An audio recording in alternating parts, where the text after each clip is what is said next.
تماشاوان هێژا ڕێبەبەرێ ناوەندا چاودێریya mafê mirovan a Sûriyê derbarê fitneya ku Şamê dixwaze li Bakur Rojhilatê Sûriyê de derxîne axivî got.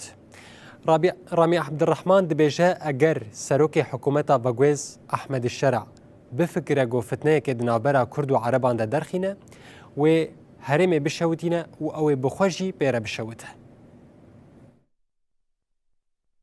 السوري دون تمييز بين طائفي وعرق ودين، وإذا فكر أحمد الشرع بخلق فتنة عربية كردية سوف يحرق المنطقة بشكل كامل. پێویستیە me bi destûreke nû heye ku mafên hemû pêkhateyên misûger bike bêyî ku ferq û cudayiyê tê xed navbera mezheb û neteweyan de. Eger Ehmed Şerع eger fikirî ku fitneya navbera Kurd û Erebendan çêke wê herêmê bi giştî bişewitîne û ew jî bixwe pêra bişewite.